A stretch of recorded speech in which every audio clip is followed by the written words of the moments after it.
ગઈકાલે Visavadar police station ખાતે આમ આદમી પાર્ટીના વિસાવદરના ધારાસભ્ય ગોપાલ ઇટાલિયા અને સ્થાનિક પોલીસ ઇન્સ્પેક્ટર વચ્ચે થોડીક ઉગ્ર બોલાચાલીના દ્રશ્ય સામે આવ્યા હતા અને ધારાસભ્ય ગોપાલ ઇટાલિયા મહિલા પીઆઈને પગે પડ્યા હોય તેવી સ્થિતિ પણ જોવા મળી હતી। આ ઘટનાને લઈને ધારાસભ્ય ગોપાલ ઇટાલિયાએ મોટો ખુલાસો કર્યો છે ને શું ઘટના બની હતી, કેમ તેઓ પોલીસ સ્ટેશને ચડ્યા ને શું તેમણે વાત કરી, વિગતે વાત। વૈષ્ણવજન તો તેને કહીએ જે પીડ પરાઈ જાનાને રે। નમસ્કાર દર્શક મિત્રો, નવજીવન ન્યૂઝમાં આપનું સ્વાગત છે। હું છું ફૈઝાન। આજથી થોડાક દિવસ પહેલા જે મગફળીના ટેકાના ભાવે ખરીદી ચાલી રહી છે તેને લઈને વિસાવદરમાં પણ મગફળી કેન્દ્ર આવેલા હતા। તેમાં ધારાસભ્ય ગોપાલ ઇટાલિયા દ્વારા એક પત્ર લખવામાં આવ્યો હતો, જેમાં તેમણે સ્થાનિક ત્યાંના જે અધિકારીઓ છે, પ્રાંત અધિકારી છે, અધિક જિલ્લા કલેક્ટર છે, તે તમામને તેમણે રજૂઆત કરી કે જે મગફળી કેન્દ્ર આવેલા છે ત્યાં કેટલાક લોકો ખેડૂતોને હેરાન કરી રહ્યા છે, દાદાગીરી કરી રહ્યા છે, તેમને ડરાવી ધમકાવી રહ્યા છે, તેમની સામે પગલાં લેવામાં આવે, છતાં તંત્ર દ્વારા આ ઘટનામાં કોઈ દરકાર લેવામાં આવી નથી, સતત અવગણના કરવામાં આવી ને આના પગલે ખેડૂતો દ્વારા જૂનાગઢના આમ આદમી પાર્ટીના જિલ્લા પ્રમુખ હરેશ સાવલિયાને ફોન કરતા હરેશ સાવલિયા પોતાની ટીમ સાથે મગફળી કેન્દ્ર પર પહોંચ્યા હતા। દરમિયાન ઝપાઝપી થઈ હતી, જે ઘટના બાદ હરેશ સાવલિયા સામે એટ્રોસિટી તેમજ છેડતી સહિત અલગ અલગ કલમો હેઠળ વિસાવદર પોલીસ સ્ટેશન ખાતે ફરિયાદ નોંધાવવામાં આવી હતી। આ ઘટના બાદ વિસાવદરના ધારાસભ્ય ગોપાલ ઇટાલિયા છે તે હરેશ સાવલિયા સહિતના જે આમ આદમી પાર્ટીના નેતાઓ સામે ગુનો નોંધાવ્યો છે તેમને સાથે રાખીને વિસાવદર પોલીસ સ્ટેશને જવાબ માંગવા માટે પહોંચ્યા હતા કે કયા ગુના અંતર્ગત કાર્યવાહી કરવામાં આવી રહી છે, શું પુરાવાઓ છે ને દ્રશ્ય પણ સામે આવ્યા કે જ્યાં ગઈકાલે ધારાસભ્ય ગોપાલ ઇટાલિયા મહિલા પીઆઈના પગે પણ પડતા જોવા મળ્યા। આ સમગ્ર ઘટના બાદ ધારાસભ્ય ગોપાલ ઇટાલિયાએ મીડિયા સમક્ષ પોતાનો ખુલાસો કર્યો છે ને ક્યાં ક્યાં તેમણે રજૂઆતો કરીને શું જવાબ એક ધારાસભ્ય કક્ષાના વ્યક્તિને મળ્યા છે તે સાંભળો। આજે વિસાવદર પોલીસ સ્ટેશને હું અમારી ટીમ સાથે આવ્યો હતો।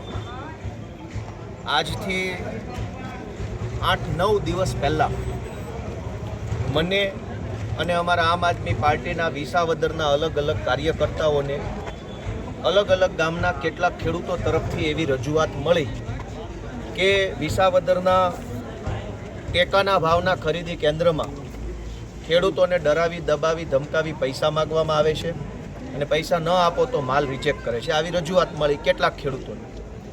એટલે મેં સૌથી પહેલાં અમારી પાસે લેટર છે, મેં સૌથી પહેલાં 18 તારીખે વિસાવદરના પ્રાંત અધિકારીને ફોન કરીને રજૂઆત કરી કે મને ખેડૂતો પાસેથી આવી વિગત મળી છે, તમે જરાક ધ્યાન આપો। એણે કીધું કે હું કરું છું। પછી મેં 19 તારીખે પાછો ફોન કર્યો, ફરી વખત કરું છું। 20 તારીખે પાછો ફોન કર્યો, વળી સરકારી જવાબ। એટલે મેં થાકી કંટાળી 18 તારીખે આરએસીને ફોન કર્યો। આરએસી એટલે નિવાસી અધિક કલેક્ટર જે જૂનાગઢ બેસે છે, એને મેં જાણ કરી કે અમારા વિસાવદરમાં ટેકાના ભાવના મગફળી ખરીદી કેન્દ્રોમાં ખેડૂતોને લૂંટવામાં આવે છે, ખેડૂતો સાથે દાદાગીરી કરવામાં આવે છે। આરએસીએ મને 18 તારીખે એવું કીધું કે હું જોઉં છું। ફરીથી મેં 22 તારીખે આરએસીને ફોન કર્યો, નિવાસી અધિક કલેક્ટર સાહેબને, ફરીથી એણે હું જોઉં છું કરી। ત્યારબાદ અમારા રાજુભાઈ બોરખતરિયાએ નિવાસી અધિક કલેક્ટરને 2 ફોન કર્યા। ત્યારબાદ અમારા હરેશભાઈ સાવલિયાએ ખેતીવાડી અધિકારીને 2 ફોન કર્યા। ત્યારબાદ મેં ખેતીવાડી અધિકારીને 3 ફોન કર્યા। ત્યારબાદ 24 તારીખે મેં જૂનાગઢ જિલ્લા કલેક્ટરને ફોન કર્યો અને એમના ધ્યાને મૂક્યું કે ભાઈ આવી રીતે ખેડૂતોને દબાવવામાં ધમકાવવામાં આવે છે, દાદાગીરી થઈ રહી છે। ત્યારબાદ 24 તારીખે મેં ટેકાના ભાવની ખરીદી કરતી ઇન્ડી એગ્રો નામની કંપની છે એના સીઈઓ માનસીને ફોન કર્યો મેં અને એમને જાણ કરી કે ભાઈ આ તમારી કંપનીના માણસો ગુંડાગીરી કરે છે, દાદાગીરી કરે છે અને ખેડૂતો પાસેથી પૈસા પડાવે છે। ત્યારબાદ પાછો એક વખત ખેતીવાડી અધિકારીને ફોન કર્યો। ત્યારબાદ પાછા હરેશભાઈ અને રાજુભાઈ બોરખતરિયાએ પણ ખેતીવાડી અધિકારીને એક વખત ફોન કર્યો।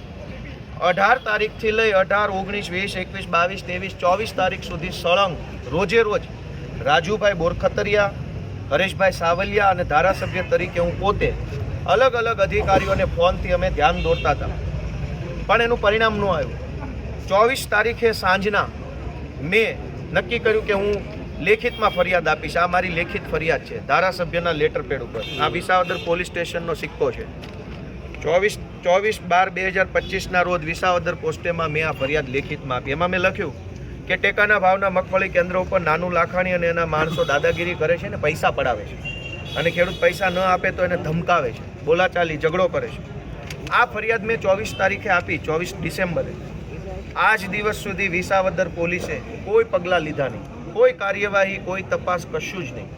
ધારાસભ્યના લેટર પેડ ઉપર ફરિયાદ આપી, કલેક્ટર, પ્રાંત, આરએસી, ખેતીવાડી બધાને કીધું, જાણે કે બધાએ આ ગરીબ ખેડૂતોના જે ટેકાના ભાવમાં ભ્રષ્ટાચાર થાય એમાંથી આ બધાને કટકી મળતી હોય એવી રીતે બધાએ કામ કરવાનું બંધ કર્યું. 24 તારીખની મારી ફરિયાદ ઉપર પગલાં ન લેવાયા, પણ ગઈકાલે 28 તારીખે ટેકાના ભાવના ખરીદી કેન્દ્ર ઉપર પૈસા માગવાની ઘટના સામે આવી અને ત્યાર પછી કોઈ ખેડૂતોએ આમ આદમી પાર્ટીને રજૂઆત કરી કે અમારી પાસે જબરજસ્તીથી બળજબરીથી પૈસા માગે છે, અમને મદદ કરો. મદદ કરવા માટે અમારી ટીમના કેટલાક કાર્યકર્તાઓ ત્યાં પહોંચ્યા તો પોલીસે અમારી ટીમના હરેશભાઈ સાવલિયા ઉપર, રવિભાઈ ડોબરિયા ઉપર અને ભદ્રેશભાઈ બાબરિયા ઉપર છેડતીનો ગુનો દાખલ કર્યો કે વિસાવદરના આ ખરીદી કેન્દ્ર ઉપર આવી અને આ 3 લોકોએ ત્યાં કામ કરતી મહિલાઓની છેડતી કરી. છેડતી કરવા તો કોઈ ત્યાં ગયું નથી.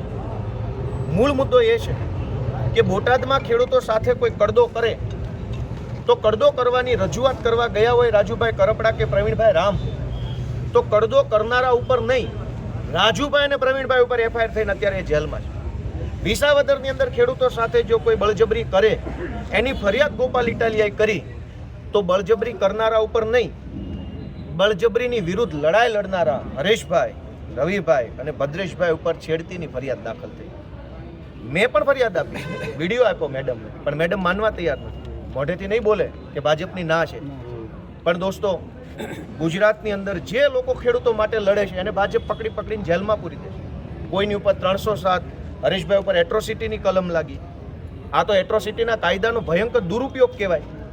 સમાજમાં ગરીબ માણસને, વંચિત માણસને રક્ષણ મળે, એના અધિકારોનું રક્ષણ થાય એટલા માટે એટ્રોસિટીનો કાયદો બનાવ્યો છે. પણ આ ભાજપની દલાલી કરનારા લોકો અને ભાજપના એજન્ટોએ મળી અને એટ્રોસિટીના કાયદાને ભાજપની વિરુદ્ધ લડતા લોકોને ફસાવી દેવાનું એક હથિયાર બનાવવામાં આવ્યું છે. આ પણ ખોટું છે. હું સમગ્ર ગુજરાતના SC/ST સમાજને નમ્ર નિવેદન કરું છું કે આવી રીતે જો કાયદાનો દુરુપયોગ ખેડૂતો માટે લડાઈ લડતા વ્યક્તિની વિરુદ્ધમાં થાય તો આનાથી કાયદાને પણ નુકસાન થશે. ભવિષ્યમાં કોર્ટોની અંદર પણ તકલીફ પડશે, પીડિત પરિવારને ન્યાય નહીં મળે. આજ હરેશભાઈ ઉપર ખેડૂતોની લડાઈ લડો, ખેડૂતો માટે બોલો એટલે ગંભીર કલમો જેલમાં પૂરી દેવાની વાત હું ગુજરાતભરના લોકોને આ વિસાવદરના પોલીસ સ્ટેશનથી ઊભો રહીને રજૂઆત કરું છું કે જરાક બધા પોતાનો આત્મા જગાડે, પોતાના મનને ઢંઢોળે કે આ શું ચાલી રહ્યું છે. ધારાસભ્યએ ફરિયાદ આપી, એ ફરિયાદ ઉપર અહીંના પીઆઈ કશું જ એક્શન લેવા તૈયાર નથી. પણ એક ખોટી એફઆઈઆર રાત્રે દાખલ થઈ ગઈ ને અત્યારે તો એરેસ્ટ પણ થઈ ગયા, હજુ 24 કલાક પૂરા નથી થયા. ત્યાં ભાજપના લોકોના ફોન આવે તો 24 કલાક પહેલાં બધું જ થઈ જાય છે. ખેડૂત નિર્દોષ હોય, લૂંટાતા હોય, ખેડૂતમાં સાથે બળજબરી થતી હોય, અત્યાચાર થતો હોય તો કોઈ પોલીસ સ્ટેશનોમાં સાંભળવામાં આવતું નથી. આજે બધા જ ખેડૂતો, વિસાવદર પંથકના આગેવાનો બધાય ભેગા મળી વાસ્તે ગાસ્તે, કેમ કે હરેશભાઈએ કોઈ છેડતી બેડતી કરી નથી, ખેડૂતોની લડાઈ લડે એના ઉપર છેડતીનો આરોપ નાખવામાં આવ્યો છે. આ વાતની ગુજરાતભરના ખેડૂતો નોંધ લે એવી વિનંતી કરું છું. જય કિસાન, જય જવાન, જય કિસાન, જય જવાન, ભારત માતા કી જય.